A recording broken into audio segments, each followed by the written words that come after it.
Ki TIsa. The anointing oil described in this Torah portion, the Torah portion of Ki TIsa, is used to anoint not only the tabernacle and everything inside it, and the cohanim, but is also used to anoint kings over Israel. This anointing oil has a significance to King Messiah, who will be anointed with this oil. In Exodus 20 verse 35 it says, "And thou shalt make it a holy anointing oil, a perfume compounded after the art of the perfumer. It shall be a holy anointing oil." God commanded the people of Israel to make a sacred oil for anointing the priests and the tabernacle. The ceremony that occurred for the tabernacle and the cohanim consecrated and set apart the work of the tabernacle and the cohanim for God. The oil is called Shemen Mishchat Kodesh. This means oil of sacred anointing. According to the Talmud, the original batch of sacred anointing oil that Moshe made lasted long enough that it would still be here in the final generation, as it says in Exodus 30 verse 31, "This shall be a holy anointing oil unto me throughout your generations." It says in the Talmud, many miracles surround the sacred anointing oil from beginning to end. For example, Moshe only made 12 logs of oil, and yet it was sufficient to anoint the tabernacle and all its vessels, Avraham and his sons throughout the 7 days of their consecration, and the high priests of subsequent generations, and all the kings, and yet plenty remains for the days to come. As it is written in Exodus 30, verse 31, "This shall be a holy anointing oil to me throughout your generations." The Talmud goes on to explain that before the Babylonian exile, King Josiah hid away the anointing oil, along with the ark, the jar of manna, Aharon's staff, and the other things inside of the ark. When Messiah comes, these hidden things will be revealed, and the Messiah will be anointed with the sacred anointing oil that Moshe made. Psalms 45 verse 7 talks about the anointing of King Messiah and refers to the anointing oil as the oil of gladness. Hebrews 1 verse 8 through 9 quotes it, referring to God's Son, "But unto the Son he saith, Thy throne, O God, is forever and ever. A scepter of righteousness is a scepter of thy kingdom. Thou hast loved righteousness and hated iniquity. Therefore God, even thy God, hath anointed thee with the oil of gladness above thy fellows." God told Moshe not to allow the holy anointing oil to be poured out on anyone's body or used to anoint anyone other than the priests. Up until the days of King Josiah, who hid the oil, every high priest received the anointing before they entered into their office. During the Second Temple period, no one was anointed, as the oil was lost. They did not make new oil to replace it.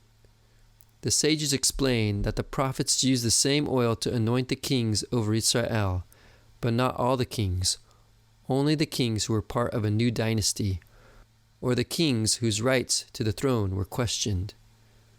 The mystical commentary, Yismach Moshe, gives a reason that the anointing of Messiah will be necessary. It isn't because Yeshua is going to be part of a new dynasty, as Yismach Moshe says. It is difficult to explain why he needs to be anointed at all. After all, he is the son of David, and as the son of David, he receives his kingdom by inheritance. The Gemara states that we do not anoint a king who is the son of a king. The anointing of Messiah will be necessary because his right to the throne will be questioned. Why will it be questioned? A midrash on Psalms 2 verse 7 explains this. Psalms 2 verse 7 says, "Thou art my son, this day have I begotten thee." And the midrash interprets this to mean, "At that hour that you created me, Messiah, the Holy One, blessed be he, made a new creation." This means that God will create the Messiah as a new thing that has never been made before. The Yismach Moshe states, this midrash on Psalms 2 verse 7 implies that they will not recognize him or know him, or else they would honor him. But because they will not recognize him, how will they know that he is the son of David? Therefore, he needs to be anointed. This resolves the difficulty that we do not anoint a king who is the son of a king. He will become a new creation that has never before been seen within the human species, which makes it appear that he is not from the seed of Adam or from the seed of David. Therefore, he needs to be anointed. The conclusion of this discussion applies to the return of Yeshua. The Jewish people don't recognize him as the son of David, so when he comes back, he will have to be anointed as King Messiah. The coronation of a king over Israel includes a fanfare of shofar blasts. This is why Jewish tradition associates Rosh Hashanah, the festival of trumpets, with God's kingdom. Synagogue liturgy for Rosh Hashanah incorporates various prayers and traditions relating to the coronation rites. The shofar blast is also associated with the coming of Messiah. When he comes to take his place on the throne of Yerushalayim, he will be heralded by a trumpet blast, as it says in 1 Corinthians, 1 Thessalonians, and Matthew, the last trumpet, the trumpet of God, a great trumpet.